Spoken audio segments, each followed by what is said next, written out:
China में victory parade के दौरान कई नेता मिले। उत्तर कोरिया के तानाशाह किम जोंग उन और रूस के राष्ट्रपति पुतिन भी। उनकी मुलाकात और दौरे को लेकर कई अफवाहें उड़ी।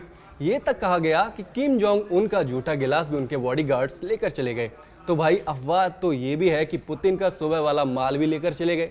लेकिन दोस्तों, इसके पीछे सच्चाई क्या है? अफवाहें हैं क्या, इस पर बात करते हैं। नॉर्थ कोरिया के supreme leader Kim Jong Un ने बुधवार को चीन की राजधानी बीजिंग में रूसी राष्ट्रपति पुतिन से मुलाकात की। डेली मेल के मुताबिक इस मुलाकात के बाद किम जोंग उन के गार्ड्स उनका जूठा गिलास अपने साथ लेकर चले गए। उन्होंने उस कुर्सी टेबल को भी सावधानी से साफ कर दिया जिस पर किम बैठे थे। रूसी पत्रकार अलेक्जेंडर ने बताया कि मीटिंग के बाद कुर्सी टेबल और आसपास की चीजों को इस तरह साफ किया गया कि उन पर किम का कोई निशान नहीं छूट पाए। एक्सपर्ट्स का मानना है कि ये रूस और चीन की जासूसी से बचने की कोशिश हो सकती है या फिर किम अपनी हेल्थ की जानकारी छिपाना चाहते हैं। भाई कितना कुछ करना पड़ता है अपनी प्राइवेसी के लिए, और हमने तो अपनी प्राइवेसी बेच रखी है। कब सोते हैं, कब खाते हैं और क्या खरीदना चाहते हैं, कंपनियों को सब पता है। खैर, आपके लिए प्राइवेसी का कोई मतलब नहीं है, ना तो आपकी कोई गर्लफ्रेंड है और न ही आप किम जोंग उन हैं। लेकिन ये सब किया क्यों जाता है? तो आपको बता दूं कि किसी नेता के फिंगरप्रिंट और मल मूत्र से उसकी डीएनए और हेल्थ से जुड़ी सीक्रेट इंफॉर्मेशन पता की जा सकती है। फिंगरप्रिंट से किसी भी इंसान के सीक्रेट दस्तावेज तक पहुंच हासिल की जा सकती है। फिंगरप्रिंट का इस्तेमाल फ़ोन, लैपटॉप और सीक्रेट ठिकानों में एंट्री के लिए भी हो सकता है। किसी भी देश के नेता की हेल्थ टॉप सीक्रेट मानी जाती है। अगर ये इंफॉर्मेशन बाहर आ जाए तो दुश्मन देश उसकी कमजोरियों का फ़ायदा उठा सकते हैं।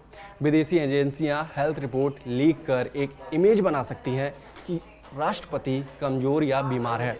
इससे घरेलू राजनीति और जनता का भरोसा डगमगा सकता है। यही वजह है कि दुनिया के कई देशों की सिक्योरिटी एजेंसी विदेश दौरे पर अपने नेता के फिंगरप्रिंट साफ कर देती हैं और उनके मलमूत्र को भी वापस ले जाती हैं। पत्रकार यूनाशेप के मुताबिक किम और पुतिन की मुलाकात अच्छी रही है। दोनों नेता खुश थे और बाद में साथ में चाय भी पीने गए। किम ने पुतिन से कहा कि अगर मैं रूस के लिए कुछ कर सकता हूं तो मुझे खुशी होगी। आपको बता दूं कि कोविड-19 के बाद किम जोंग का यह पहला चीन दौरा था। यहाँ उन्होंने पुतिन के साथ चीन की विक्ट्री डे परेड में हिस्सा लिया। वही पुतिन भी की कहानी भी शानदार है। कहानी इसलिए क्योंकि अब तक इन बातों के कोई पुख्ता सबूत नहीं मिले हैं। ट्रंप और पुतिन की पिछले महीने अलास्का में मुलाकात हुई थी। इस दौरान भी पुतिन के बॉडीगार्ड्स एक खास सूटकेस लेकर पहुंचे थे। इसे पूप सूटकेस कहा जाता है। रिपोर्ट्स के मुताबिक यह सूटकेस पुतिन के मलमूत्र को भी इकट्ठा करने के लिए था। तब मीडिया रिपोर्ट्स में कहा गया था कि पुतिन की टीम ऐसा इसलिए करती है ताकि कोई विदेशी एजेंसी उनके स्वास्थ्य से जुड़ी यानी कि हेल्थ से जुड़ी कोई इंफॉर्मेशन लीक न कर सके। फ्रांसीसी एजेंसी के मुताबिक यह एक सुरक्षा प्रोटोकॉल है, सिक्योरिटी प्रोटोकॉल है। आपको बता दूं कि 2017 में फ्रांस यात्रा के दौरान और वियना दौरे के दौरान भी ऐसा किया गया था। हालांकि जो क्रेमलिन है, रूसी राष्ट्रपति का जो ऑफिस है, उसने हमेशा इन अफवाहों को खारिज किया है। अमेरिकी मीडिया रिपोर्ट्स में दावा किया जा रहा है कि रूस के राष्ट्रपति व्लादिमीर पुतिन जब अलास्का में अमेरिकी राष्ट्रपति डोनाल्ड ट्रंप से मिले थे तो उनके बॉडीगार्ड्स एक खास सूटकेस लेकर पहुंचे। इसे पूप सूटकेस कहा जाता है। रिपोर्ट्स के मुताबिक यह सूटकेस पुतिन के मलमूत्र को इकट्ठा करने के लिए था। कहा जा रहा है कि पुतिन की टीम इसलिए ऐसा करती है ताकि कोई विदेशी एजेंसी उनके स्वास्थ्य से जुड़ी जानकारी ना जुटा सके। एक फ्रांसीसी मैगजीन है, उसके मुताबिक ये पूरा सिक्योरिटी प्रोटोकॉल है और ऐसा बार बार किया जाता है क्योंकि दूसरे देश ये पता ना लगा सकें कि आखिर ये हेल्थ क्या है, मतलब पुतिन किस बीमारी से जूझ रहे हैं। ऐसा कई वजह से इसका गलत इस्तेमाल भी दूसरे देश कर सकते हैं क्योंकि पुतिन के स्वास्थ्य को लेकर पहले भी कई बार सवाल उठ चुके हैं। आपको बता दूं कि पिछले साल कजाकिस्तान में प्रेस कॉन्फ्रेंस के दौरान उनके पैरों की हरकत और 2023 में बेलारूस के राष्ट्रपति लुकाशेंको से मुलाकात के वक्त कुर्सी पर पुतिन के झटके लेने जैसी हरकतों ने अटकलें बढ़ा दी थी। डीएनए टेस्ट और मेडिकल जांच से यह पता लगाया जा सकता है कि पुतिन को कोई गंभीर बीमारी तो नहीं है। कैंसर, डायबिटीज, किडनी, लीवर की दिक्कतें या न्यूरोलॉजिकल बीमारी जैसी जानकारी बाहर आ सकती है।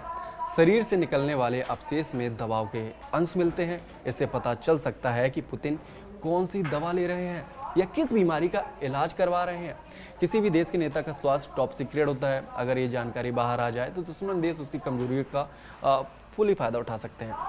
विदेशी एजेंसियां एक रिपोर्ट से मतलब इस रिपोर्ट से एक इमेज बना सकती हैं कि राष्ट्रपति कमज़ोर या बीमार है। इससे घरेलू राजनीति और जनता का भरोसा डगमगा सकता है। यही वजह है कि पुतिन की सिक्योरिटी एजेंसी ऐसा काम करती हैं, उनके मल मूत्र को भी इकट्ठा करके रूस लेकर रवाना हो जाती हैं। पुतिन की सेहत को लेकर रूसी प्रशासन ने बहुत अधिक सावधानी बरती है, इसीलिए मीडिया पुतिन की सेहत के बारे में उनके फ़ोटो और वीडियो के जरिए कयास लगाती रहती है। ऐसी अफवाहें अक्सर उड़ती रहती हैं कि पुतिन को थायराइड का कैंसर है या फिर कमर की समस्या है अथवा साइकोसिस है। एक रिपोर्ट में दावा किया गया है कि मॉस्को के सेंट्रल क्लिनिकल अस्पताल के सर्जन यानी कि येवगेनी सेल्वानोव काला सागर तट पर स्थित पुतिन के महल में उनसे मिलने के लिए 35 बार जा चुके हैं। सेल्वानोव थायराइड कैंसर के विशेषज्ञ हैं। नवंबर 2020 में पॉलिटिकल एनालिस्ट वलेरी सोलोवी ने कैंसर और पार्किंसन रोग थ्योरी का खुलासा किया था। सोलोवी ने दावा किया गया था कि पुतिन इमरजेंसी सर्जरी भी करवा चुके हैं।